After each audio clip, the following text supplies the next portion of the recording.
Dear Papa Dudut, magandang araw po sa inyo. Ako po si Sabrina at matagal na po akong tagahanga ninyo.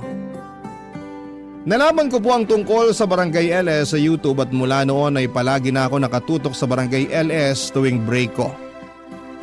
Isa nga po pala akong college student at gusto ko pong ikwento sa inyo ang mga naging karanasan ko sa buhay. Lalo na kung paano ko nakilala ang boyfriend ko na si Ben. Ang totoo po niyan, Papa Dudut, ay hindi ko akalain na magkakaroon ako ng boyfriend kasi hindi naman ako nagkakagusto sa mga lalaki na nasa palibot ko. Pero sadyang mapaglaro lang talaga ang tadhana kasi nagbago ang lahat ng yon noong nakilala ko si Ben, Papa Dudut. Nakilala ko po si Ben noong unang araw sa college.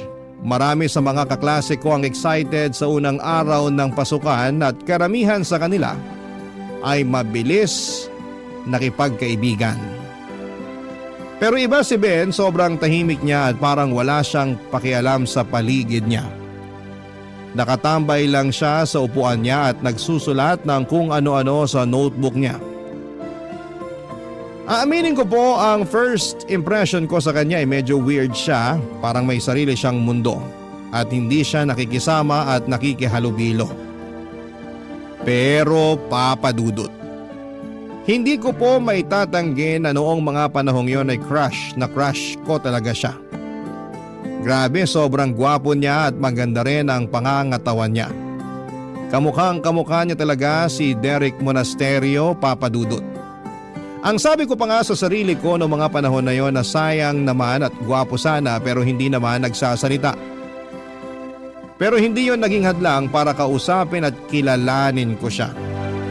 Siguro ay marami sa mga kabarangay ninyo ang magsasabi na napakaharot at napakalandi ko. Pero aminin ninyo, sigurado ako na may mga pagkakataon din sa buhay ninyo na naaakit kayong kausapin ng mga crush ninyo, hindi ba? Kasi ganon talaga yung nararamdaman ko noong unang nakita ko si Ben. At syempre hindi ko na po natiis. Pagkalipas ng ilang minuto ay ginawa ko na po ang unang hakbang at nagtangka akong makipag-usap kay Ben para mas makilala ko pa siya, Papa Dudut.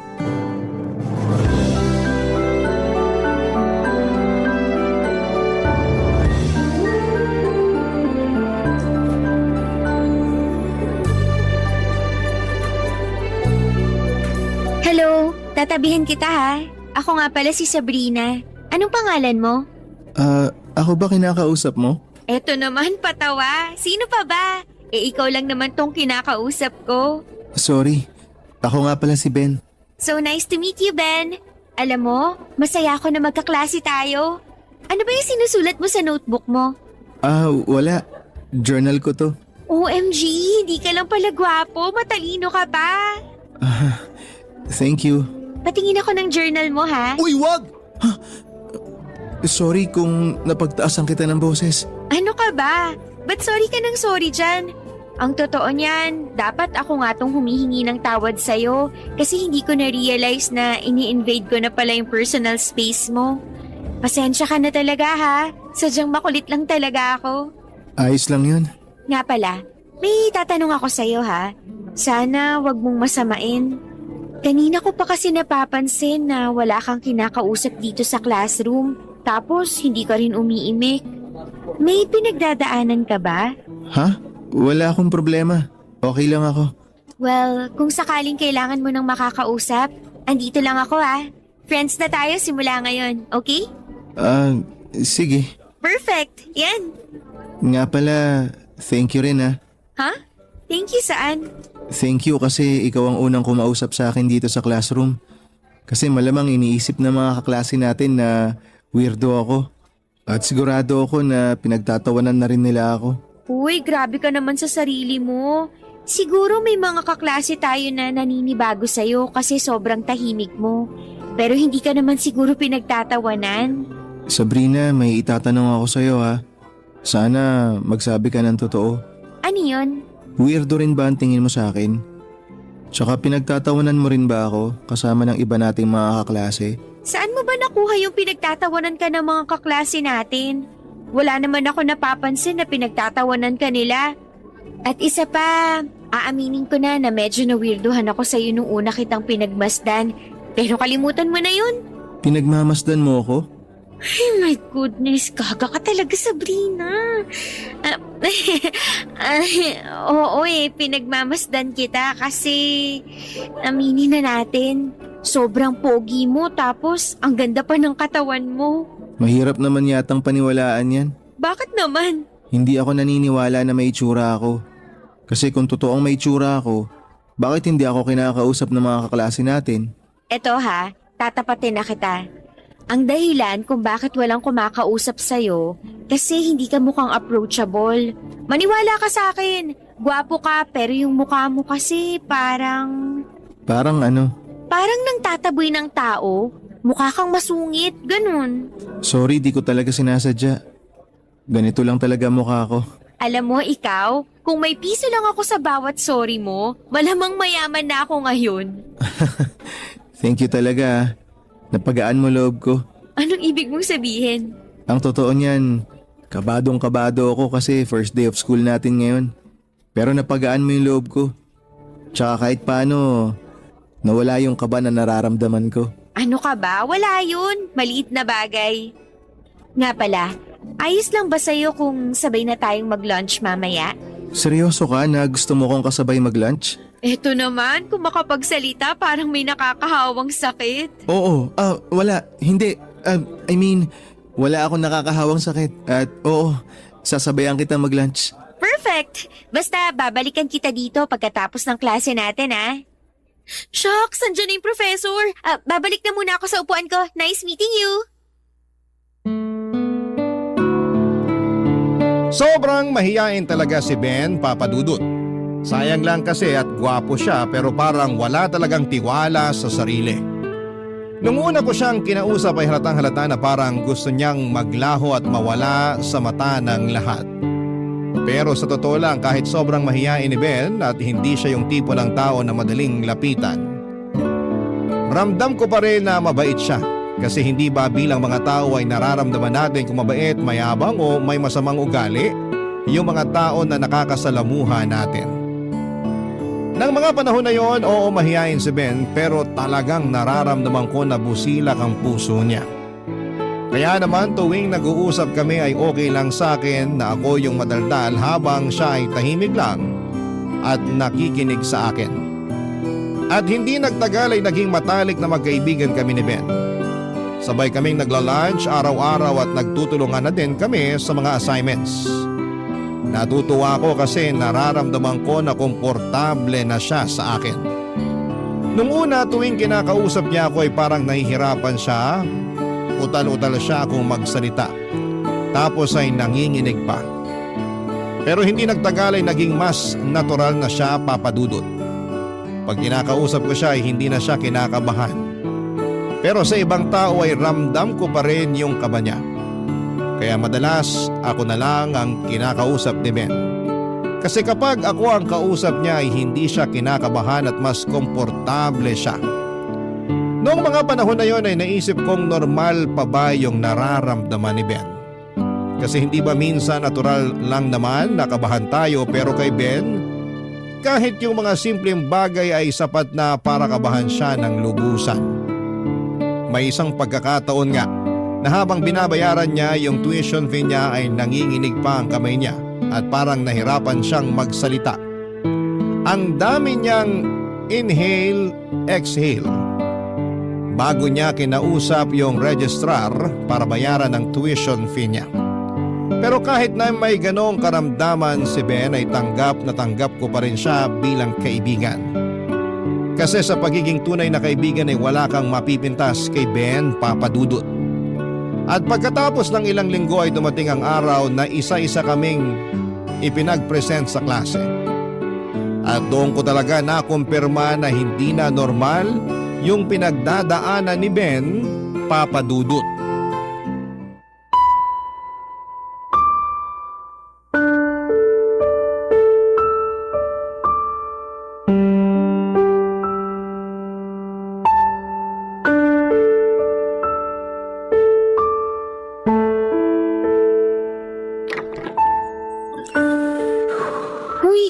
bakit ka naman lumabas ng classroom? Ikaw na yung susunod na magpe-present, oh. Sabrina, pasuyo naman oh. Pwede mo bang sabihin sa prof natin na uuwi na ako? Teka lang, bakit naman? Ang laki kaya ng impact ng presentation na yun sa grades natin. Pasensya ka na pero hindi ko talaga kaya. Sigurado ako na pagtatawanan lang ako ng mga kaklase natin. Ben, may itatanong ako sa'yo ha. Sana magsabi ka sa akin ng totoo. Ano yung itatanong mo? Nito kasing mga nakaraang linggo, madalas ko nang napapansin na pinagpapawisan, nanginginig at nauutal ka tuwing may kausap kang ibang tao. Alam ko na yung iniisip mo. Wala akong bisyo. Hindi rin ako umiinom ng kape. Kung ganun, bakit ka nagkakaganyan? Simula nung elementary pa lang ako, ganito na talaga ako. Pero mas lalong lumala nung nag-high school ako. Ang mahirap pa, pati si mama hindi naniniwala na may kakaiba akong nararamdaman. Ang ibig mong sabihin, alam ng mama mo ang nangyayari sa'yo? Oo, alam niya pero palagi niyang ini-invalidate yung nararamdaman ko eh. Tuwing kinukwento ko sa kanya na hindi normal tong kaba na nararamdaman ko, sinasabi niya na nag-iinarte lang daw ako. Kawawa ka naman pala. Pero wag kang mag-alala kasi sigurado ako na darating din yung araw na maiintindihan ka ng mama mo. Pero yung papa mo, naikwento mo na rin ba sa kanya yung tungkol dyan sa kondisyon mo? Wala na si Papa. Matagal niya na kaming iniwan ni Mama. Sumama siya dun sa babae niya. Ay, anyway, uuwi na ako. Pasuyo na lang ah. Parang awa mo na. Huy, ano ba? Dito ka lang. Sabrina naman, please. Hayaan mo na ako umuwi. Makinig ka sa akin. Hindi ka magpapatalo sa kung ano man yung nararamdaman mo. At hindi ako makakapayag na bumagsak ka sa klase natin dahil lang dyan sa kaba mo. Kung nagawa ko yung presentation ng maayos, sigurado din ako na kaya mo din yun. Pero paano pag pumalpak ako? Paano kung magmukha akong tanga sa harap ng mga kaklase natin? Paano kung ito na yung maging simula ng pambubuli nila sa akin? Sa tingin mo ba may oras pa ang mga tao dito para gawin kang katatawanan? Sa sobrang dami ng projects at reports natin, sigurado akong wala ng panahon ng mga kaklase natin para pagtuunan ka pa ng pansin. Hindi ka nakakasigurado dyan. Anong ibig mong sabihin? Madalas kasi akong pagtawanan ng mga kaklase ko nung high school ako. Hindi raw kasi ako nakakapagsalita ng maayos. Tsaka tuwing sinusubukan kong magsalita, sabi nila, tunog aso daw ako na umiiyak. Tinatawag din nila akong lampayatot, kaya doon ang galing yung lakas ng loob ko para mag-gym. Nagbaka sakali rin ako na pag nag-gym na ako, baka magkaroon ako ng kumpiyansa sa sarili. Pero wala eh. Kasi hanggang ngayon, yung kaba ko sa social setting natin, hindi pa rin nawawala. Teka lang, nag-gym ka? Oo, bakit parang takang-taka ka? Shucks! Kaya palang laki ng katawan mo? Malaki katawan ko? Tumataba na ba ako? Ano ka ba? Hindi. Ang ibig kong sabihin, maganda yung katawan mo. Ah, akala ko pinagtatawanan mo na ako eh. Eto talaga? Hindi. Sige ganito na lang. May receptionist ba dun sa gym na pinupuntahan mo? Ha? Oo naman. Bakit? Nakakausap mo ba yung receptionist ng gym? Oo. Pero saglit lang, tapos umaalis na rin ako. Sige, ganito na lang ang isipin mo. Kapag nag-present ka na dun sa harapan ng mga kaklase natin, isipin mo na lang na yung receptionist ng gym yung kausap mo para hindi ka nakabahan. Pero kung kakabahan ka pa rin, ako na lang yung tingnan mo para mawala yung kaba mo at makapag-present ka ng maayos. Okay ba sa'yo yun? Sige, susubukan ko. Thank you ah. Maliit na bagay. So ano, okay ka na? Aaminin ko kinakabahan pa rin ako pero mas okay na ako ngayon dahil sa'yo. Sige, hinga ka muna ng malalim. Inhale. Exhale. O ayan. Tapos subukan mong i-clear yung mga negative na naiisip mo. Paano? Ako yung isipin mo. Hindi, seryoso. Subukan mong isipin na mag-isa ka lang sa kwarto mo para hindi ka na kinakabahan ng ganyan. Okay ka na? Oo. Salamat talaga ah. Alam mo, ikaw, puro ka pa sa salamat. O halika na, pumasok na tayo sa loob. Baka mamaya mapansin pa ng prof natin na sabay pa tayong lumabas. Baka kung ano pang isipin nun. Halika na. Mabuti na lang talaga at hindi napansin ng professor namin na lumabas kami ni Ben ng classroom. Kasi timing din na abala siya sa pag-grade ng mga presentations noong mga panahon na yon. Anyway, papadudot na tuloy ang presentation ni Ben at halatang halata na naiiyak siya habang nagpe-present ito sa buong klase. At nanginginig pa yung boses niya. Pero sa kabila ng lahat ng yon ay nagawa pa rin niyang tapusin ng maayos ang presentation. Kaya naman proud na proud ako kay Ben ng araw na yon. Pag uwi ko ng bahay, naisip ko na mag-research tungkol sa nararamdaman ni Ben. Aaminin ko noong una akala ko ay baka nagkakape siya o baka may bisyo siya kaya ganon na lamang kung kabahan siya. Pero kapag kami lang dalawa ni Ben ay medyo okay naman siyang kausap. Kaya't naisip ko na may mas malalim pa na kadahilanan kaya siya kabado kapag ibang tao na ang kasama o kausap niya. At doon ko po nalaman na may social anxiety pala si Ben. Ang social anxiety ay isang mental condition kung saan ang tao ay palaging kinakabahan at natatakot na baka husgahan o kutsain ng ibang tao. Dahil dito, madalas nilang iniiwasan ang mga pakikisalamuha sa public na lugar. At dahil sa takot na yon, kadalasan ay nauutal sila at minsan ay nagiging physical ang epekto. Tulad ng panginginig ng kamay o pinagpapawisan dahil sa sobrang kaba. Base rin sa mga nabasa ko, ang social anxiety ay maaaring namamana o kaya naman ay dulot ng mga trauma o hindi magandang karanasan sa mga nakaraan. Noong nalaman ko ito ay lalo akong naawa kay Ben kasi nakikita ko sa mga mata niya na napapagod na rin siya sa kondisyon niya at bilang kaibigan. Ang magagawa ko lang ay damayan siya at suportahan siya sa mga ganitong pagkakataon. Makalipas ang ilang araw ay naisip kong ibahagi kay Ben yung natutunan ko tungkol sa social anxiety. Noong sinabi ko sa kanya ito, agad niyang sinabi na kuhang-kuha niya daw yung mga sintomas na nabanggit ko tungkol sa social anxiety. Sabi niya lahat ng sintomas ay nararamdaman at nararanasan niya. Yung palaging kinakabahan, takot na baka husgahan siya, at pati na rin yung pakiramdam na gusto niya na lamang magtago tuwing nakakakita siya ng ibang tao, papadudot. Barangay Love Stories. Barangay Love Stories. Pero papadudot ayon nga sa isang quote na nabasa ko, love conquers all daw. At hindi naging hadlang ang social anxiety ni Ben para mahulog ang loob namin sa isa't isa. Hindi na rin siguro nakapagtataka kung nagkatuluyan kami kasi palagi ko namang pinaparamdam kay Ben na hindi ko siya iiwanan, lalo na sa mga darkest moments niya. Aaminin ko noong una ay gwapo talaga si Ben kaya ako nabighani sa kanya.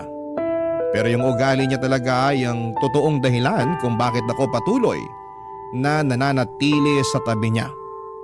Siguro maraming tao ang iisipin na snob si Ben o di kaya ay suplado. Pero ako ang makapagpapatunay na hindi yon totoo. May pinagdadaanan lamang talaga siya na hindi naiintindihan ng karamihan. Pero hindi ibig sabihin noon ay masama siyang tao. At dumating na nga yung panahon na niligawan na ako ni Ben. Palagi siyang may dalang chocolates and flowers para sa akin. At habang nililigawan niya ako ay napansin ko na mas komportable na siyang i-text sa akin yung mga nararamdaman niya.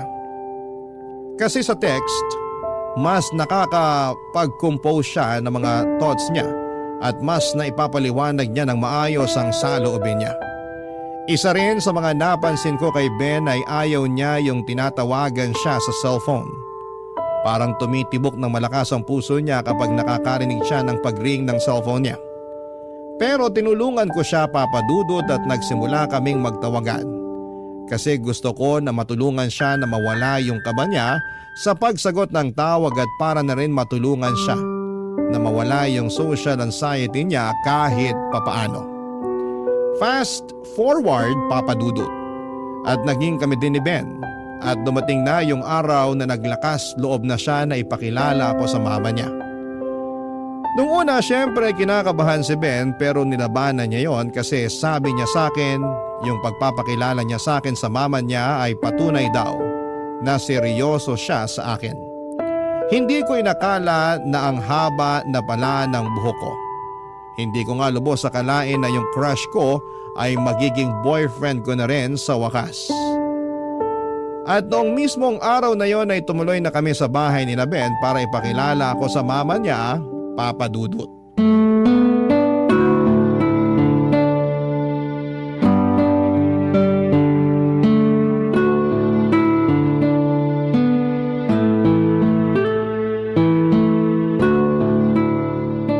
Grabe, babe. Mamimit ko na din yung mama mo sa wakas.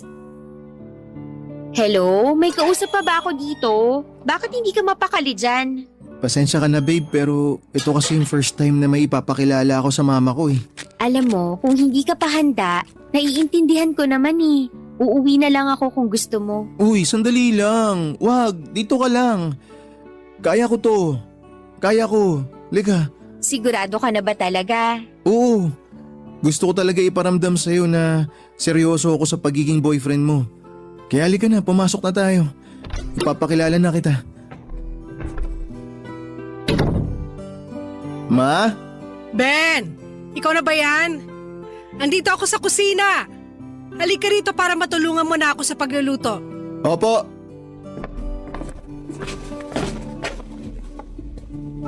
Ma, nga pala, si Sabrina. Ay, good evening po, Tita Cynthia.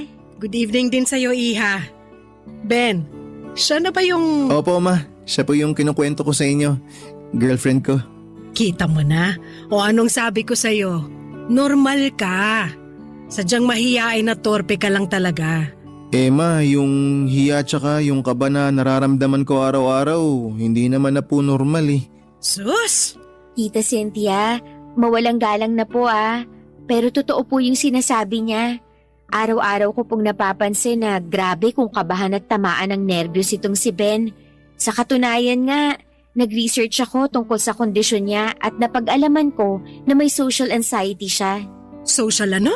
Social anxiety po, isa po siyang mental condition kung saan palaging natatakot at kinakabahan yung isang tao kahit sa mga normal o pangkaraniwan na mga sitwasyon o gawain. Sus, may doktor ka ba, Iha? Kayo talaga mga kabataan ngayon kung ano-ano na lang ang mga nababasa at pinaggagawa nyo sa internet. Kaya masyado kayong praning at sensitive eh. Ma, totoo yung sinasabi ni Sabrina.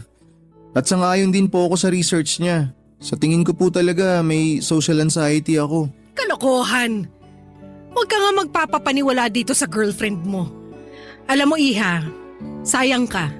Gusto pa naman sana kita kasi maganda ka at mukha pa namang edukada pero hindi ko gusto yung mga pinapasok mo sa utak ng anak ko. Ma, please, wag niyo naman pagsalitaan si Sabrina ng ganyan. Masisisi mo ba ako? Pinagmumukha kang baliw nitong girlfriend mo? Ano? Hindi po sa ganun yun. Ma naman, labas si Sabrina dito. Matagal ko nang kinukwento sa inyo yung tungkol sa nararamdaman ko. Pero kayo lang tong hindi naniniwala sa akin eh. Kayong mga kabataan, kung ano-ano na lang ang pinagagagawa nyo para lang makakuha ng simpatsya. Mga kulang kayo sa pansin. Tita, I'm sorry pero sumusobra na naman ata kayo. Umalis ka na nga dito. Lubayan mo ng anak ko. At ikaw, Ben, kailan ka pa magtitino? Sa tingin nyo ba talaga ginusto ko magkaroon ng social anxiety? Pagod na ako na maramdaman tong nararamdaman ko, ma. Ayoko ng ganitong klaseng buhay. Yung tipong palagi na lang akong kinakabahan tuwing may ibang tao ko nakakausapin. Yung tipong tuwing may kakausap sa akin, palagi ako nag-overthink. Palagi kong iniisip na may mali ako nasabi sa kanila. At alam niyo po ba kung ano yung pinakamasakit sa lahat? Ang pinakamasakit ay yung sarili kong ina hindi naniniwala sa pinagdadaanan ko. Aminin mo nga sa akin. May bisyo ka ba? Ganyan naman kayo palagi eh. Tuwing kinukwento ko sa inyo yung tungkol sa sitwasyon ko. Palagi na lang kayo naghihinala na nagbibisyo ako. Pero wala, ma. Ilang beses ko bang sasabihin sa inyo na hindi ako nagbibisyo? Ben, tama na yan. Huminahon ka. Hindi. Kailangan niya marinig to. Kailangan niyang maintindihan na nahihirapan na ako. Nahihirapan? Nakakapunta ka pa nga ng gym eh. Pero hanggang ngayon nanginginig pa rin ako sa takot tuwing pumupunta ako sa gym.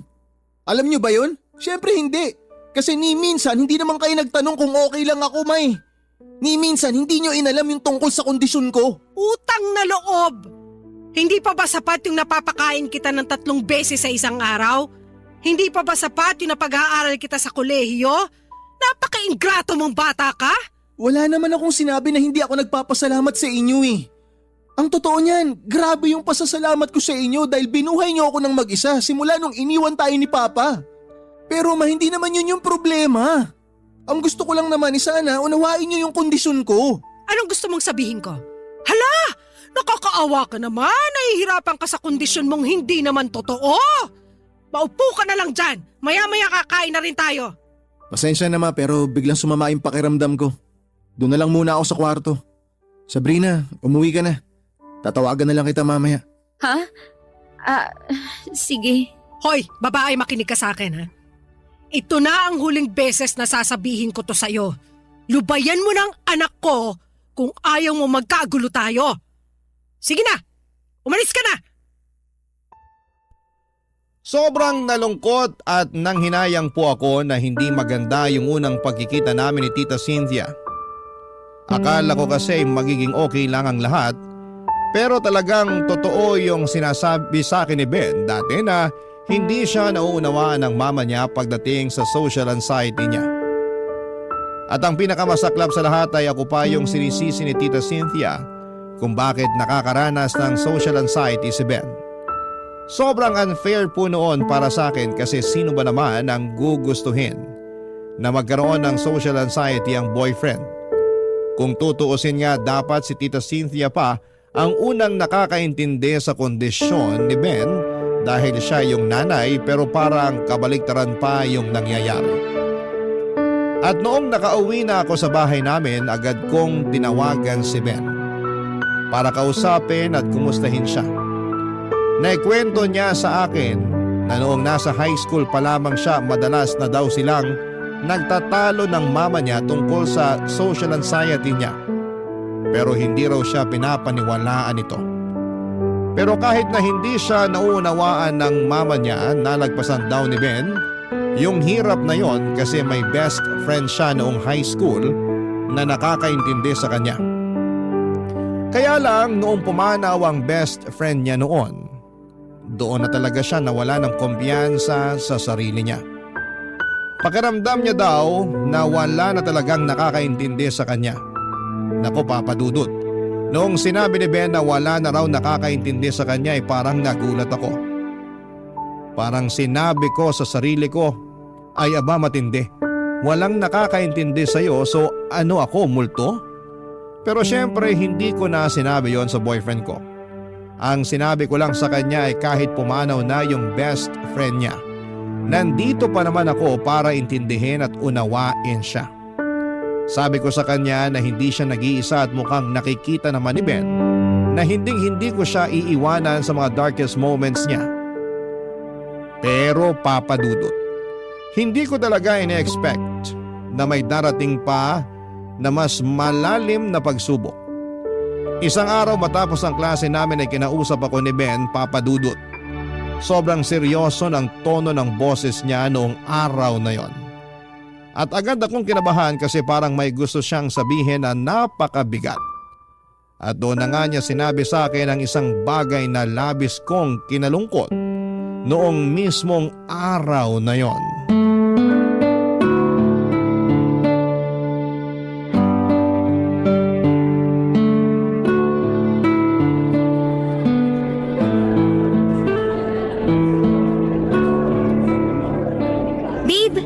Lunch na tayo. Saan mo gustong kumain, ha? Sabrina, kailangan natin mag-usap. Ano ba yan? Kinakabahan ako sa tono ng boses mo. Tungkol ba to kay Tita Cynthia? Naku, huwag ka nang mag-alala. Hindi na naman ako nasasaktan sa mga sinabi niya sa akin. Naka-move on na ako doon. Hindi tungkol doon. So ano nga? Siguro panahon na para tapusin na natin to. Ano? Anong pinagsasasabi mo dyan? Sorry, pero nahihirapan din ako para sa'yo eh. Araw-araw ako nakukonsensya sa mga kailangan kong pagdaanan dahil lang sa sakit na to. Hindi mo to deserve. Hindi mo deserve yung ganitong klase ng pagmamahal. Mabait ka at nagpapasalamat ako sa'yo dahil minahal mo ako, pero mas deserve mo yung normal na klase ng pagmamahal. Normal na relasyon, yun ang mas kailangan mo. Yun ang mas para sa'yo. Hindi yung ganito na palagi mo na lang iniintindi yung kondisyon ko. Hindi, Ben, ayoko. Sino bang nagsabi sa'yo na nahihirapan ako, ha? Ilalaban natin to. Please, wag mo namang gawin sa akin to. Bata pa lang ako, pinagdadaanan ko na to. Tsaka hindi ko masasabi kung kailan to matatapos. Ayaw kitang idamay, ayaw kitang hilahin pababa. Kaya sige na please, iwan mo na lang ako. Maniwala ka sa akin. Malalagpasan din natin to. Hindi kita iiwan. Pero kailangan. Para din sa'yo to, maniwala ka. Mauubos ka lang kapag ipinagpatuloy pa natin to. Kaya sige na, pumayag ka na. Ganun na lang ba kadali para sa'yo na itapon ang lahat ng to? Hindi mo alam kung gaano ako nasasaktan ngayon sa gusto mong mangyari. Ang gusto ko lang mangyari ay magkaroon ka ng normal na buhay, normal na relasyon. Hindi mo makukuha yun kung patuloy mo kong iintindihin. Sorry, alam kong kasalanan ko kasi niligawan kita, pero kaya ako nga tinatapos to eh. Hanggat maaga pa para may oras ka pa, para hindi ka na mahirapan. Kung ganito lang din naman ang kahihinatnan ng lahat ng to. Sana pala, nung first day pa lang, hindi na kita kinausap. Sana, hinayaan na lang kita na mag-isa. Nagsisisi ako na nakilala pa kita. Umamin ka nga sa akin, Ben. Minahal mo ba talaga ako? O napilitan ka lang kasi wala nang ibang kumakausap sa'yo? Hindi sa ganun yun. Minahal kita at hanggang ngayon mahal na mahal pa rin kita. Kaya ako nga ginagawa to eh, kasi mahal kita. Pero bakit ganon? Bakit hindi ko maramdaman ngayon yung pagmamahal na sinasabi mo? Questionin mo na lahat, wag lang yung pagmamahal ko sa'yo. Sa tingin mo ba hindi ako nasasaktan tuwing pinamumukha sa akin ng sarili kong ina na ikaw yung dahilan kung bakit ako nagkakaganito? Nasasaktan ako para sa'yo.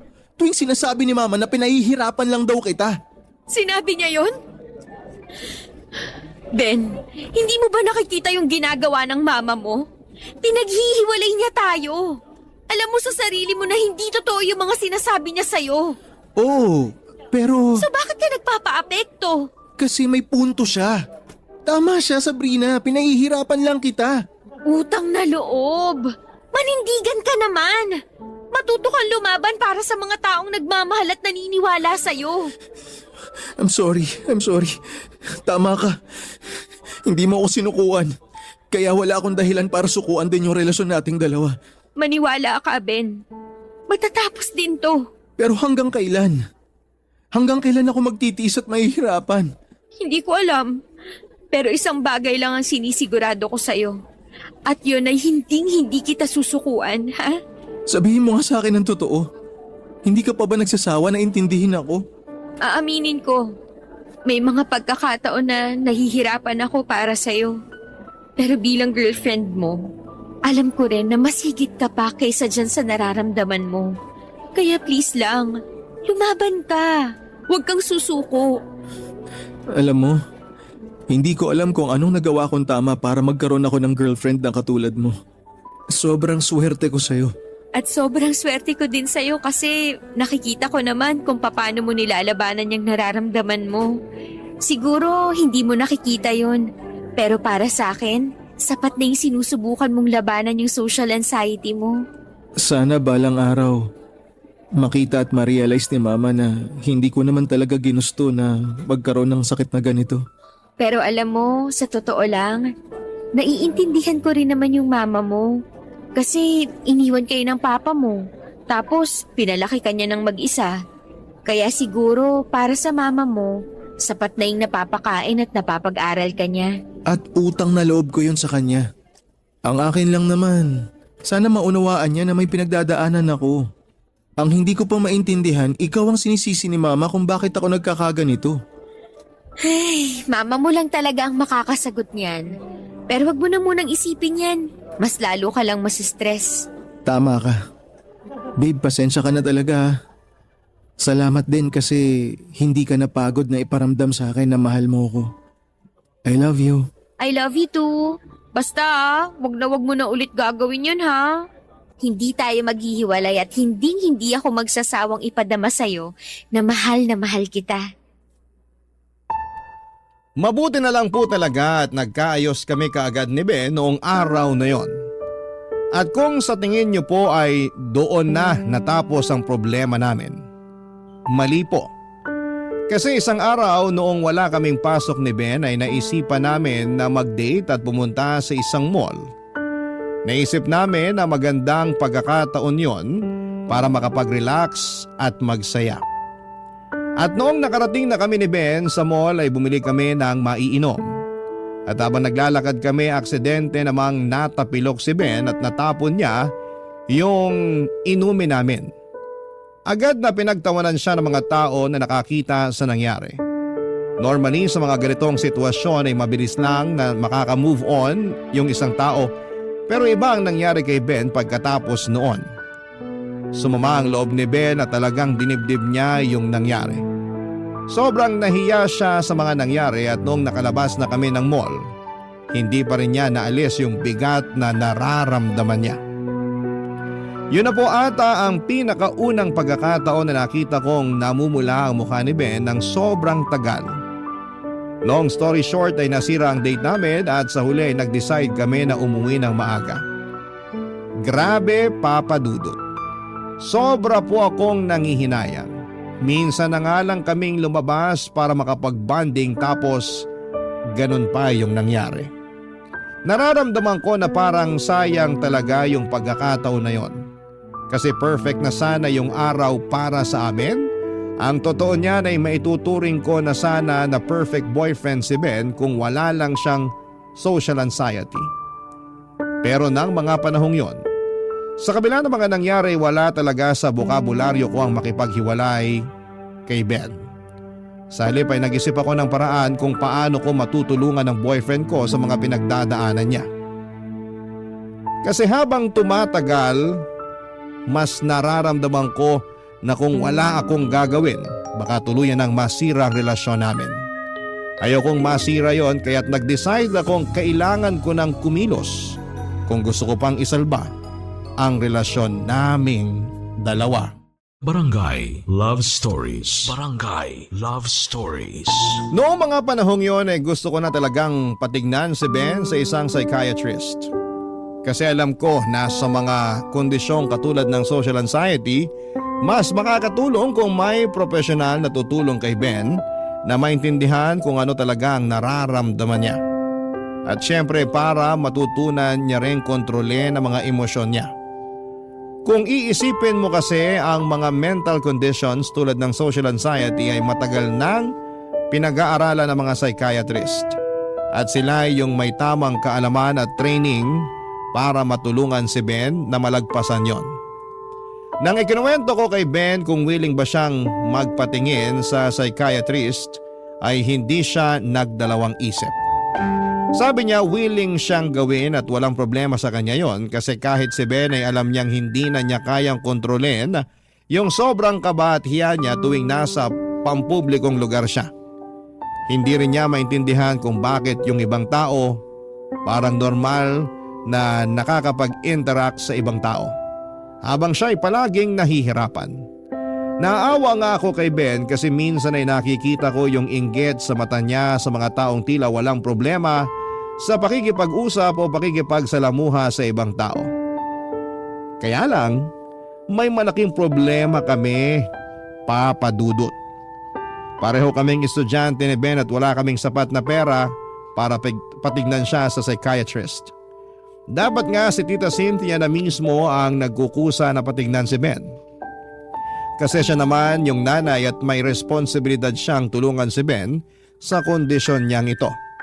Pero hindi naman po nagkakasundo si Ben at Tita Cynthia kapag yung social anxiety na ang pinag-uusapan. Kaya bilang girlfriend ni Ben ay naglakas loob na ako na pumunta sa bahay nila at kinausap ko talaga si Tita Cynthia. Gusto ko sanang ipaintindi sa kanya na hindi biro at basta-basta ang pinagdadaanan ni Ben at kailangan niyang tanggapin at unawain ang kondisyon ng sarili niyang anak. Hindi ko alam kung magiging madali o mahirap ang usapan na yon pero ang alam ko lang ay kailangan kong gawin yon para sa boyfriend ko, Papa Dudut.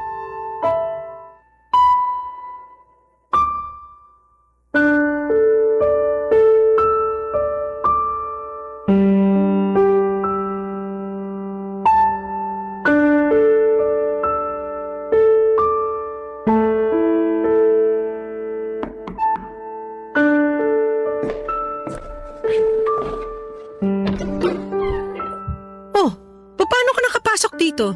Pasensya na po kayo pero bukas po kasi yung gate niyo. Hindi ka pa pala hinihiwalayan ng anak ko? Pwes natutulog pa si Ben. Sige na, umalis ka na. Kayo po talaga ang sadya ko dito. At ano naman ang kailangan mo sa akin? Gusto ko po sana kayong kausapin tungkol kay Ben. Ang lakas ng loob mo ah. Pero hanggang dyan ka na lang. Wag na wag ka magkakamaling pumasok sa bahay ko. Gaya nga ng sinabi ko, natutulog pa ang anak ko, mamaya mo na siya i-brainwash. Tatapatin ko na po kayo, Tita Cynthia. Pwede bang tigilan mo ng pagtawag sa akin ng tita? Hindi kita kaano-ano. Ang kapal din naman talaga ng pagmumukha mo para tawagin ako. Kailangan ho ng psychiatrist ni Ben. Ano? Pasensya na po kayo pero awang-awa na po ako sa anak ninyo. Sobrang nako-conscious na siya tuwing pinapalibutan siya ng ibang tao. At sa tingin ko, mas makakabuti kung patitingnan niyo siya sa isang psychiatrist. Psychiatrist? Hindi baliw ang anak ko, Sabrina. Kung may baliw man dito, ikaw yon. Kasi kung ano-anong pinapasok mo sa utak ng anak ko. Tita, magdahan-dahan po kayo sa mga sinasabi niyo. Hindi porket may pinagdadaanan ng mga katulad ni Ben, hindi ibig sabihin nun baliw na sila. Kailangan lang nila ng tulong para mas maintindihan nila yung nararamdaman at pinagdadaanan nila. Ikaw ang dahilan kung bakit may pinagdadaanan ng anak ko. Kung ano-ano mga sinasabi mo sa kanya kaya siya nasisiraan ng bait. Matagal na pong may pinagdadaanan si Ben. Kayo lang naman tong nagbubulag-bulagan sa hirap na dinadanas ng anak nyo. At bakit nyo po ba ako sinisisi sa nangyayari kay Ben? Sa tingin nyo po ba talaga ginusto ko na magkaroon ng mental health condition yung anak nyo? Aba malay ko! Hindi po ako nagpunta dito para makipag-away sa inyo. Pumunta po ako dito para makiusap sa inyo na patingnan nyo si Ben sa isang psychiatrist. Maniwala kayo sa akin, para din po to sa inyo. Alam ko na kung bakit ka nagkakaganito. Anong ibig niyong sabihin? Pinipilit mo na patignan yung anak ko sa isang psychiatrist kasi gusto mong pagkakitaan yung anak ko. Umaasa ka na ibibigay ko kay Ben yung bayad para sa psychiatrist nang sa ganon, masalisihan mo ko. Tita, utang na loob.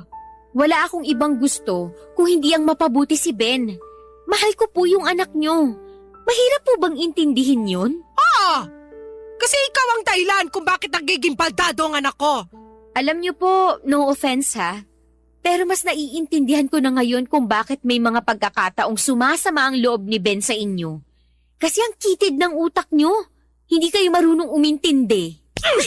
Ang kapal na mukha mo para pagsalitaan ako ng ganyan sa sarili kong pamamahay.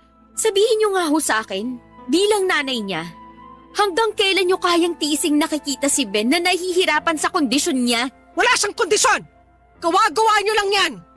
Kayo kasi mga kabataan, kulang kayo sa pansin. Walang sakit si Ben. Normal ang anak ko, naintindihan mo? Tita, parang awa niyo na. Ako na ang nasasaktan para kay Ben. Maniwala ho kayo kung may pera lang ako, hindi na ako lalapit sa inyo at ako na mismong magdadala sa kanya sa psychiatrist. Pero pareho lang kaming estudyante ni Ben at wala kaming sapat na pera para gawin yun. Ayan! Lumabas din yung totoo! Gusto mo akong perahan kasi walang-wala ka, manggagancho ka. Mali po yung iniisip nyo. Hindi ako ganong klaseng babae. Concerned lang ako kay Ben, mahirap bang unawain yun? Ito lang ang ipinapangako ko sa'yo, Sabrina, kaya makinig ka. Gagawin ko ang lahat para maghiwalay kayo ng anak ko at hindi ako titigil hanggat hindi kayo naghihiwalay. Bakit ba ang init ng dugo nyo sa akin? Nung una tayong nagkita, pinakitunguhan ko naman kayo ng maayos at wala akong ginawa sa inyo para kasuklaman nyo ako ng ganito katindi. Kasi ikaw ang dahilan kung bakit sa tingin ni Ben nasisiraan na siya ng ulo. Kung ano-ano mga pinagsasasabi mo sa kanya kaya siya unti-unting nababaliw. Sana, pag-isipan niyo po ng mabuti yung mga sinasabi ko sa inyo. Hindi po kami nag-iimbento ni Ben at pareho naming alam na kailangan niya ng tulong. At kayo lang pong may kakayahang ibigay sa kanya yung tulong na kailangan niya. Umalis ka na, kundi ipapabarangay kita! Pakisabi na lang po kay Ben na dumaan ako dito. Umalis ka na!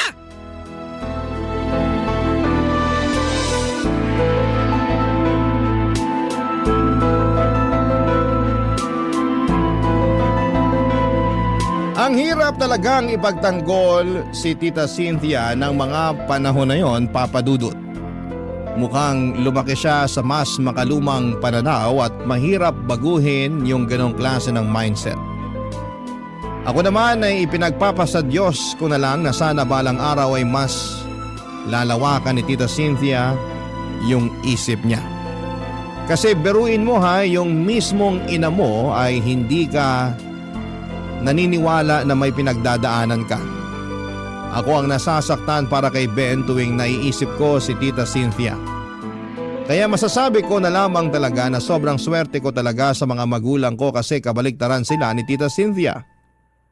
Talagang maunawain ang mga magulang ko at palagi nilang inuunawa at inuuna ang kapakanan ng kanilang anak. Kaya siguro mahaba yung pasensya at pag-unawa ko pagdating kay Ben. Kasi pinalaki ako ng maayos ng mga magulang ko at tinuruan nila akong magmalasakit at magpakita ng pag-unawa sa kapwa. Lumipas sa mga buwan at pakiramdam ko ay parang walang pagbabago sa kalagayan ni Ben. Nakakaramdam pa rin siya ng matinding takot at kaba lalo na pag may mga kausap siyang ibang tao.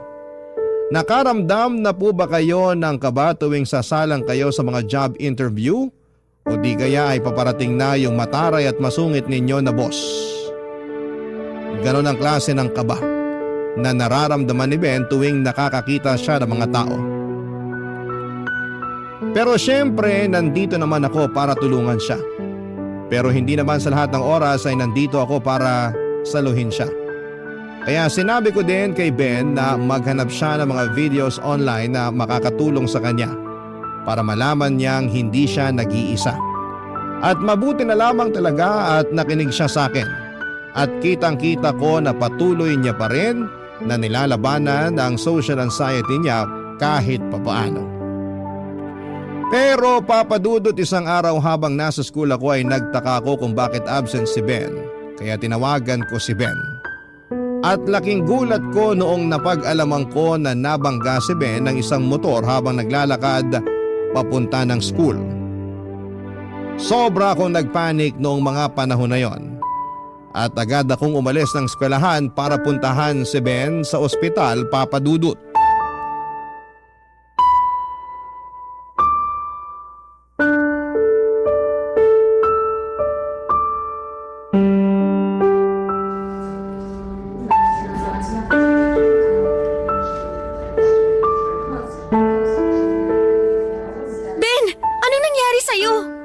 Mamamatay na yata ako, babe. Ano ka ba? Huwag ka nga magbiro ng ganyan. Eto naman, pinapatawa lang kita. Pwes hindi nakakatuwa yung biro mo. Alalang-alala ako sa'yo. Paano kung mas malala pa dyan ang natamu mo, ha? Huwag ka na mag-alala. Okay naman na ako eh. Mabuti na lang talaga hindi ganun kabilis yung takbo ng motor. Pero imamonitor pa rin daw nila yung paa ko. Medyo makirot pa rin kasi. Basta magpagaling ka lang dyan, ha? Yung ID mo nga pala, hawak nung isang nurse. Huwag ka na rin mag-alala kasi tinawagan na rin daw ng ospital yung emergency contact na nasa likod ng ID mo. Oh, ba't mukhang hindi ka masaya na nakaligtas ka? Bigla ko kasing naalala. Si Mama yung emergency contact ko. Paano si Mama? Naku patay, siguradong pagagalitan ako nun. Ano ka ba? Kahit masungit yun, hindi mo naman pwedeng itago sa mama mo tong nangyari sa'yo. Basta, huwag mo na nga munang isipin yan. Ang importante, ligtas ka. Diyos ko, Ben anak. Ma? Salamat sa Diyos at ligtas ka. Hindi ko mapapatawad ang sarili ko kung may masamang mangyari sa'yo. Huwag na po kayo mag-alala. Okay na po ako. Anak, I'm sorry kung pinaramdam ko sa'yo na hindi kita pinapahalagahan. Ang totoo yan, matagal ko nang alam at napapansin yung tungkol sa social anxiety mo. Napapansin ko na kinakabahan ka tuwing inuutusan kitang sagutin yung telepono. At hindi ka rin mapakali tuwing may mga bisita tayo sa bahay. Alam na alam ko ang lahat ng yun, anak. Ang sa akin lang naman kasi, ayokong maramdaman na nagkulang at nabigo ako bilang nanay mo. Kaya hindi ko matanggap-tanggap yung tungkol sa pinagdadaanan mo. Bakit hindi niyo sinabi sa akin yan nung umpisa pa lang, Ma? Kung sinabi niyo sa akin yan ng mas maaga, di sana mas naintindihan ko kayo. Mas lalo tuloy ako nakukonsensya kasi sinagot-sagot ko kayo nung nakaraan. Hindi ka dapat makonsensya, anak. Kasi ako to nagbulag-bulagan hanggang sa napaniwala ko na ang sarili ko na wala kang pinagdadaanan. Pero nung natanggap ko yung tawag na nabangga ka raw, doon ko napagtanto na naging masama akong ina sa'yo. Anak, sana mapatawad mo ako. Ayos na yun, ma. Pinapatawad ko na kayo. Tsaka, mahal na mahal ko po kayo. Mahal na mahal din kita. Huwag ka mag-alala. Kasi paglabas mo rito, pupunta tayo sa psychiatrist para mas maunawan at maintindihan mo yung mga pinagdadaanan mo, ha? Oo nga pala, Sabrina. Salamat din sa'yo kasi pinakita mo sa akin na hindi ako naging perpektong ina. Na may mga pagkukulang din ako sa anak ko. Sa totoo lang, masaya po ako na nagkabati na rin kayo sa wakas. Tsaka, ma, huwag niyo nang aawayin yung girlfriend ko, ha. Mahal na mahal ko yan. Oo naman. Sabrina, Iha, I'm sorry sa mga sinabi ko sa'yo noon. I'm sorry na nadamay pa kita sa mga pagkukulang ko sa anak ko. Wala na po yun. So, ibig sabihin po ba nito, pwede ko na kayong tawaging tita? Siyempre naman. Alam mo, sobrang swerte ng anak ko sa'yo. Bakit? Hindi ba maswerte si Sabrina sa akin? Ikaw talaga. Nga pala, huwag kang mag-alala kasi ako na mismo ang kakausap sa school tungkol sa nangyari sa'yo. Babe, thank you talaga. Nga pala, bakit ka nandito? Hindi ba dapat nasa school ka? Ibang klase ka rin ano? Sa tingin mo, hindi ako kakaripas sa pagpunta dito nung nalaman ko na nabangga ka ng motor?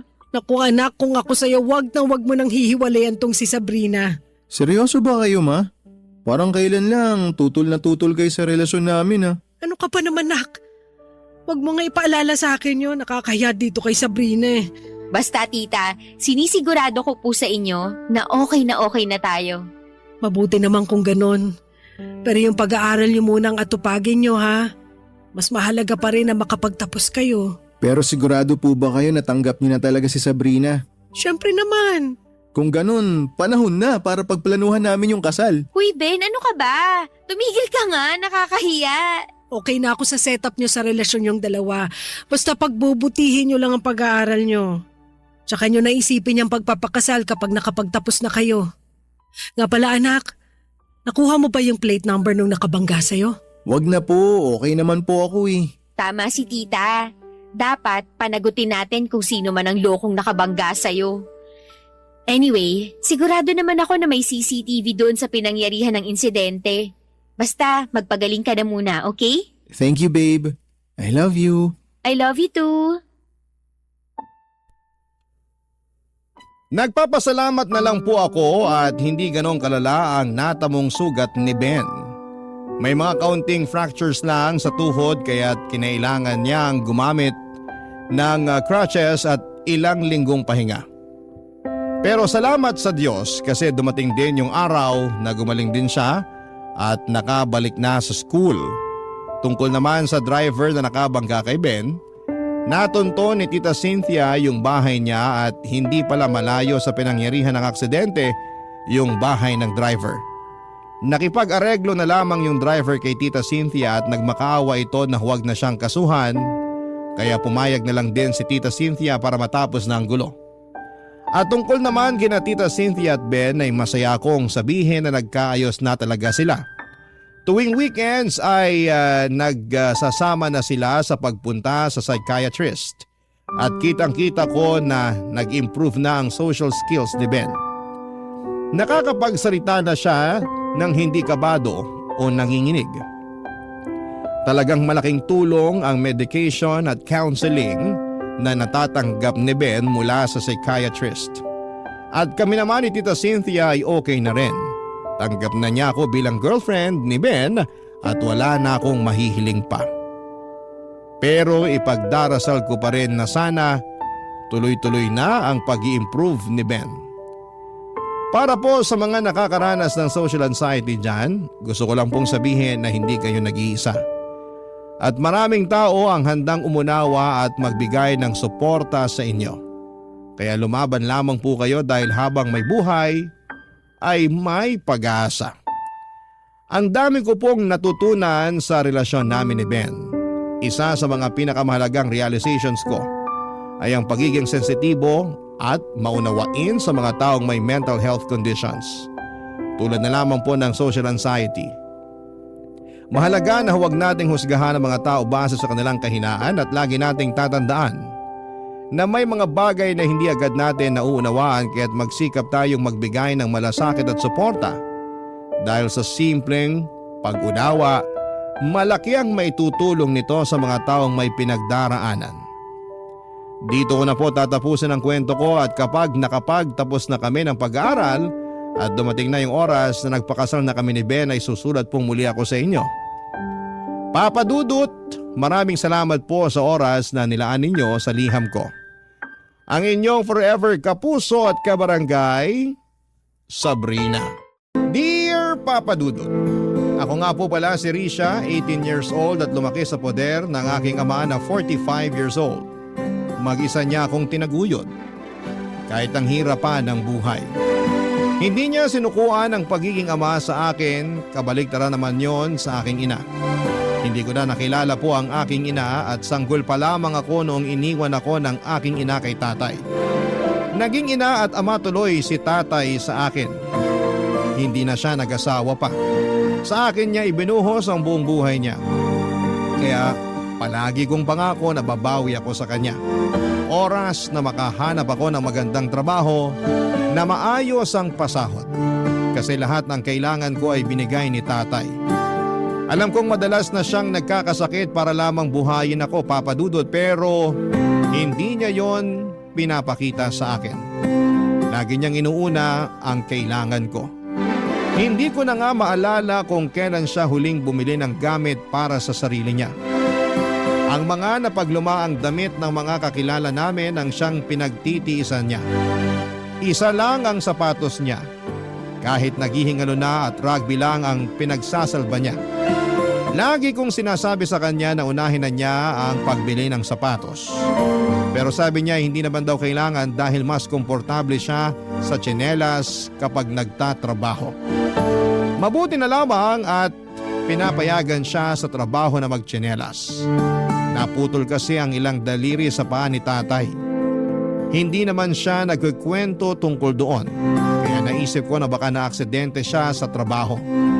Awang-awa ako kay tatay kaya madalas ang hiling ko tuwing kaarawan ko ay mabigyan siya ng magandang buhay. Kaya lang sa aking debu ay may iba akong hiniling, Papa Dudut.